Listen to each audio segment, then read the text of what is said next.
Hello guys, welcome to our channel. This is Teja. అయితే Bachupally police station పరిధిలో అనురాగ్ కాలనీలో స్వప్న MSR ప్లాజాలో ఒక దారుణమైన సంఘటన చోటు చేసుకుంది. దాదాపు ఇది జరిగి ఒక నెల రోజులు అవుతుంది. అది ఇప్పటి వరకు కూడా ఈ న్యూస్ బయటకు రాలేదు. ఒక భర్త వాళ్ళ భార్యను అతి కిరాతకంగా చంపేసి ముక్కలు ముక్కలుగా కోయడానికి ప్రయత్నించి దాని తర్వాత ఎవరికీ తెలియకుండా ఒక సిలిండర్ ఓపెన్ చేసి అదంతా కూడా ఒక ప్రమాదంగా జరిగిందని ముద్రించడానికి ప్రయత్నించాడు. అయితే పోలీసులు ఇన్వెస్టిగేషన్లో అదంతా తేలిపోయింది. సో ప్రస్తుతం మనతో పాటు మాట్లాడడానికి ఎంఎస్ఆర్ ప్లాజా ప్రెసిడెంట్ అయితే ఇక్కడ ఉన్నారు, మనోహర్ గారు. ఒకసారి ఆయన అడిగే ప్రయత్నించేద్దాం. సార్ నమస్తే. అయితే ఇది జరిగి చాలా రోజులు అవుతుంది, ఇప్పటి వరకు కూడా బయటికి రాలేదు. సో ఆ రోజు ఈ సంఘటన చోటు చేసుకున్నప్పుడు మీరు వెళ్ళారా, ఆ ప్లేస్కి వెళ్ళారా? యాక్చువల్గా నేను బయట ఉన్నానండి. నాకు నైట్ చందానగర్ పిఎస్ నుంచి కాల్ వచ్చింది. ఇట్లా మీ పక్కన బి బ్లాక్ 101లో ఏం జరుగుతుందో ఒకసారి చూస్తారా మనోజ్ అని కాల్ వచ్చింది.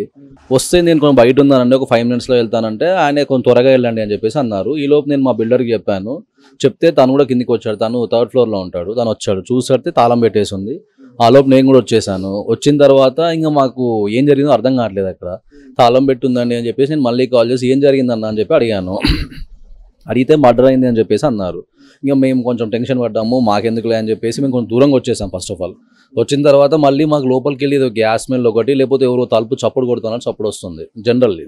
వస్తే మేమేమనుకున్నాం మర్డర్ అన్నారు కదా, కొనుపూరితో ఉంది కదా అని చెప్పేసి మేము హ్యూమానిటీ బేసిస్ మీద వాళ్ళని కనీసం కాపాడవచ్చు కదా అని చెప్పేసి నేను మా వేరే వాళ్ళకి కాల్ చేశాను, మా అపార్ట్మెంట్ వాళ్ళకి. మేమందరం ఒక 12 members వచ్చినాం. వచ్చిన తర్వాత అట్లానే వినిపిస్తూ ఉందన్నమాట మాకు. సరే అని చెప్పేసి మేము టకాటక్క అది కొట్టేసినాం, ఏది తాళం పల కొట్టేసి లోపలికి వెళ్ళాం. లోపలికి వెళ్ళేసరికి మొత్తం gas smell, gas cylinder smell. తలుపు చెప్పులు వస్తున్నారంటే అప్పటికే అమ్మాయి ప్రాణాలతో ఉంది అని మేము అనుకున్నాం. బట్ లోపలికి వెళ్ళేసరికి మాత్రం లేదండి. జనరల్గా ఆ రోజు ఇక్కడ వర్క్ జరుగుతుందంట, ముందు మాకు తెలియదు. ఆ వర్క్ ఆ చప్పుడు మాకు ఆ ఇమాజినేషన్లో అదే అనిపించింది, మేము అదే చెప్పేసాము. బట్ లోపలికి వెళ్ళేసరికి మొత్తం గ్యాస్ సిలిండర్ వాసన వచ్చేసింది. ఇక అది మా లక్క, మా అదృష్టమా తెలియదు కానీ ఏం అవ్వలేదు. అందుకని జనరల్గా గ్యాస్ సిలిండర్కి ఇట్లా స్పార్క్ అంటున్నా కూడా మొత్తం అంటిపోద్ది, ఏది ఇల్లంతా తగిలిపోదు. ఈ ఇన్సిడెంట్ వల్ల మేము భయపడింది ఏంటంటే, ఇప్పుడు ఆయన ఒక్కడు తప్పించుకోనికి మేము అందరం బలి కావాల్సి వచ్చు. దగ్గర 46 flats ఉన్నాయి. ఏ బ్లాక్ మాది పక్కనే, ఏ బ్లాక్ బి బ్లాక్ ఇవన్నీ ఉన్నాయి. కాబట్టి దీని గురించి మాట్లాడాల్సి వస్తుంది. చాలా భయంకరంగా అందరం భయపడ్డాం బాగా.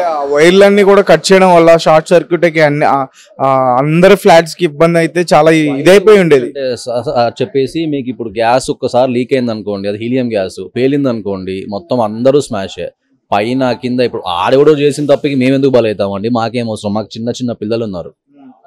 అది ఒకవేళ పేలింది వాడు తప్పించుకోనికి మేము అందరం చచ్చిపోవాలా? సో దీని గురించి మేము లోపలికి పోయినాం. పోయేసరికి అసలు ఏం కనిపించలేదు. మేము అనుకోకుండా లైట్ వేసాం, కాకపోతే ఏం అవ్వలేదు. లోపల చూడగానే ఆ అమ్మాయి ఎలాంటి సిచ్యువేషన్ లో కనిపించింది మీకు? మేము ఎంటర్ అయ్యేటప్పటికి అంత ప్రశాంతంగా ఉందండి. కిటికీలన్నీ మూసేసి ఉన్నాయి. గ్యాస్ స్మెల్ వస్తే మా దాంట్లో ఒక డాక్టర్ ఉన్నాడు, నాని అని చెప్పేసి. మేము వాళ్ళ బెడ్రూమ్లోకి వెళ్ళేసరికి ఆ బెడ్రూమ్లో ఆ సిలిండర్ ఆమె దగ్గరికి పెట్టుంది. మొత్తం డోర్స్ అన్ని ఓపెన్ చేసి ఉంది. ఆమె మాత్రం చనిపోయి ఉంది బ్రదర్. మొత్తం బ్లడ్ శాంపిల్స్. అంటే అమ్మాయి బ్రతుకుందా లేదని చూడడానికి ట్రై చేద్దాం. మా దాంట్లో నాని అని డాక్టర్ ఉన్నాడు, అతను చెక్ చేసి పల్స్ లేదని చెప్పేసి అన్నాడు. ఇక మేము టకాటక గ్యాస్ సిలిండర్ ఇట్లా అన్ని ఆఫ్ చేసేసాము. అప్పటికి పోలీసు వాళ్ళు ఫోన్ చేస్తే వాళ్ళు వచ్చేసారనమాట. వాళ్ళు వచ్చి ఇంకా వాళ్ళే చూసేసుకున్నారు మొత్తము. వాళ్ళు అడిగారు జనరల్గా ఎటువంటి వాడు. ఈయనైతే ఎవరితో మాట్లాడండి, భరద్వాజ్. జనరల్ నేను ఈ అపార్ట్మెంట్లో 3 years నుంచి ఉంటున్నాం, చాలా క్లోజ్గా ఉంటాం అందరము. ఈయనైతే ఎవరితోనే మాట్లాడు. జస్ట్ ఎప్పుడైనా చూసినప్పుడు ఆ స్మైల్ కూడా ఇవ్వడు. మరి మనిషి ఏందో మనకు తెలియదు కానీ స్మైల్ కూడా ఇవ్వడు. మొన్న రీసెంట్లీ అట్లా జరిగే 2 days ముందే మన మున్సిపాలిటీ హౌస్ ట్యాక్స్ ఉంటుంది కదా, అది కట్టాలి, మనది ఆయన నెంబర్ ఉందా అని చెప్పేసి మాట్లాడు నాతో. ఇక్కడే మాట్లాడి ఇచ్చాము, అయిపోయింది. కరెక్ట్ 2 daysకి ఈ సంఘటన జరిగింది అంతే. అంటే అతను అసలు ఎవరితోని మాట్లాడరు ఏం చెప్పేసి అంటున్నారంటే, మాకు తెలిసింది ఏంటంటే ఒక సాఫ్ట్వేర్ ఉద్యోగి ముక్కలు ముక్కలుగా కట్ చేశాడు అనేది కూడా విన్నాం. సో అదంతా నిజమేనా? అప్పుడు మీరు అమ్మాయిని రక్షించడానికి వెళ్ళినప్పుడు అలా మీకు ఏమైనా కనిపించాయా? ఫస్ట్ వెళ్ళింది అయితే మేమేనండి, 10 members వెళ్ళాం, మా అపార్ట్మెంట్ వాళ్ళే. వెళ్ళినప్పుడు ఈ కాలు ఉంది చూసారా, కుడి కాలు సగం వరకే నరికేసి ఉంది. ఆల్మోస్ట్ సగం వరకు నరికేసి ఉంది. మరి ఆయన ఎట్లా చేశాడో మాకు తెలియదు కానీ సగం వరకు అయితే నరికేసి ఉంది. ఆ సంఘటన జరిగిన ఫస్ట్ ఆఫ్ ఆల్ మాకు భయం వేసింది. ఆ తలపైన మొత్తం బ్లడ్ శాంపిల్స్ అవంతా మేమేం అర్థం చేసుకున్నాం. రక్తపు ముడుగులో కనిపించింది అమ్మాయి. అంతే అండి, మొత్తం రక్తం ఉంది అక్కడ. మనిషి ఇటు మొత్తం ఇటు వచ్చేసింది, దాని ద్వారా వచ్చేసింది అంతే. సో ఇంకెక్కడ కనిపించాయండి మీకు? అంటే అమ్మాయి ఇది ఏది అంతేనండి, ఇక్కడ కత్తిపోట్లు, కొంచెం వెనుక భాగం ముందు భాగం అక్కడే కనిపించింది అంతే. మీరు వెంటనే చూసిన తర్వాత పోలీసులకి ఇన్ఫార్మ్ చేశారా?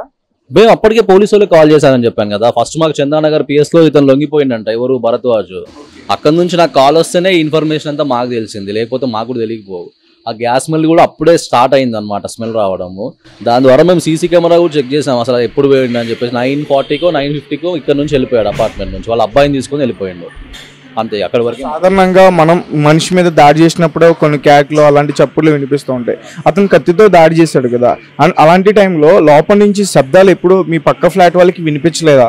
యాక్చువల్గా 9:15 ఆ టైంలో మేము టీవీ చూస్తూ ఉంటే నా భార్య ఎవరో పిల్లలు ఏడుస్తున్నారు, చిన్నపిల్లలు అని చెప్పేసి అన్నారు. క్యాజువల్గా ఎవరింటైనా చిన్నపిల్లలు ఏడుస్తారు కదా అని చెప్పేసి మేము అదే మాట్లాడామన్నమాట. అంతే తెలుసు మాకు. వాళ్ళ భార్య కేక చప్పులు అయితే ఎవరికి వినిపించలేదండి, ఆ పైన వినిపించలేదు, కింద వినిపించలేదు, ఎవరికి వినిపించలేదు అని చెప్పేసి అన్నారు.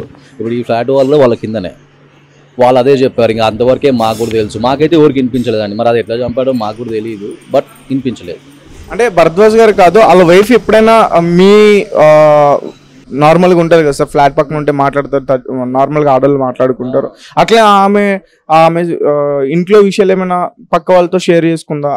ఎవరైనా మీకు చెప్పారా?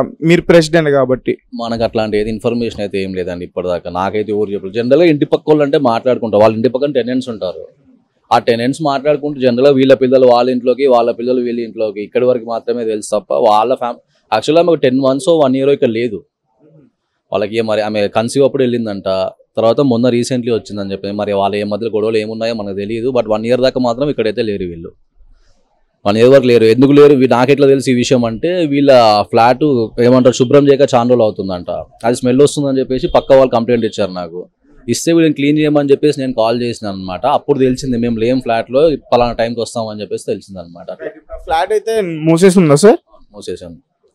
అంటే ఒక ప్రెసిడెంట్ గా చెప్పండి, మీ ఫ్లాట్ లో ఎలాంటి సంఘటన జరిగింది, దీన్ని ఎలా చూస్తారు ఫైనల్ గా? యాక్చువల్గా ఇది చాలా బ్యాడ్ ఇన్సిడెంట్ అండి. ఎందుకంటే మేము అందరం ఫ్యామిలీ లెక్క ఉంటాం, అపార్ట్మెంట్ లో చాలా మంది ఉన్నాము, ఎక్కడెక్కడ ఊరు నుంచో వచ్చేసి అందరం ఇక్కడ ఓన్ ఫ్లాట్స్ తీసుకుంది. చాలా హ్యాపీగా ఉంటాము, అందరం కలిసి క్రికెట్ ఆడుకుంటాం, మేము అందరం కలిసి ఏదైనా ఇప్పుడు వినాయక చవితి అట్లాంటి ఏమైనా జరిగింది అనుకోండి, అందరం వచ్చి చేస్తాం, అంతా బాగుంటది. అసలు ఇట్లాంటి ఇన్సిడెంట్ అవుతుందని చెప్పేసి మేము ఎక్స్పెక్ట్ కూడా చేయలేదు. ఫస్ట్ ఆఫ్ ఆల్ పోయిపోయి ఇన్ని అపార్ట్మెంట్లు ఉండగా మా అపార్ట్మెంట్లో ఇట్లాంటి సంఘటన ఏంది అని చెప్పేసి మేమే భయపడ్డాం ఫస్ట్ ఆఫ్ ఆల్.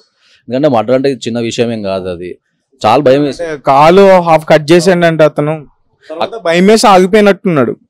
ఇది నాకు తెలియదండి, నాకు తెలిసి అతను ఏం చేద్దాం అనుకున్నాడో నాకు తెలియదు, బట్ గ్యాస్ లీకేజ్ అయితే చేసేసి వెళ్ళిపోదాం అని చెప్పేసి అనుకున్నాడు. ఇక్కడ మా ప్రాబ్లం ఏంటంటే, ఇప్పుడు నువ్వు ఈ కోపం నీ భార్యను చంపుకున్నావు బాగానే ఉంది, నీకు ఇబ్బంది ఉంది పర్లేదు, కానీ నువ్వు గ్యాస్ ఇప్పిపోవడం వల్ల గ్యాస్ వెళ్తే మేమందరం చచ్చిపోతాం కదా, మాకేం అవసరం అండి, మాకు చిన్న పిల్లలు ఉన్నారు, మాకు మంచి లైఫ్ ఉంది మాకు ముందట, మేమందరం బాగానే సంపాదించుకుంటున్నాం, బాగానే ఉన్నాము, మాకెందుకు వాళ్ళ వల్ల మేమెందుకు చనిపోవాలి? ఈ విషయం గురించి కూడా మాట్లాడాలనుకున్నాం, కానీ మాట్లాడతాం, టైం వచ్చినప్పుడు మాట్లాడతాం దాని గురించి కూడా. ఈ విషయం గురించి ఏమన్నా కేసు పెట్టడం అట్లాంటి అని చేశారా? అయితే ఏం కేసు పెట్టలేదండి, ఎవరి పనిలో వాళ్ళు ఉన్నాము, బట్ దీని గురించి మాట్లాడేసి ఫస్ట్ ఆఫ్ ఆల్ ఆయనకు ఒకవేళ అట్లాంటి బెయిల్ లాంటి ఏమైనా వచ్చినా కూడా ఇక్కడ అపార్ట్మెంట్లో అయితే కమ్యూనిటీలో ఉండడానికి మేము ఒప్పుకోము. ఈ విషయం గురించి మేము డైరెక్ట్ గా అపార్ట్మెంట్ తీసుకున్నాడు సార్.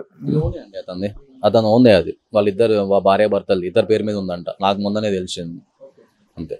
అంటే మళ్ళీ రిటర్న్ వస్తే దానికి మీరు ఎవరు కూడా అంగీకరించారు? ఇట్లా ఇస్తామండి, ఒకసారి ఆ ఇన్సిడెంట్ చేశాడు, ఇప్పుడు ఒకసారి ఆ ఇన్సిడెంట్ మళ్ళీ నెక్స్ట్ టైం చేయడం రూల్ ఏముందండి? ఇప్పుడు అప్పుడు ఏమన్నా అయితే మేమందరం సఫర్ కావాలా? మేమందరం సఫర్ అవ్వం కదా. ఇప్పుడు 47 ఫ్లాట్స్ ఉన్నాయి, 46 ఫ్లాట్స్ మేమందరం ఉన్నాం, ఒక్కని కోసం మేమందరం ఎందుకు ఇబ్బంది పడతామండి? రేపు పొద్దున ఆయన మళ్ళీ అట్లనే చేశాడు అనుకోండి, మా పరిస్థితి ఏంటి?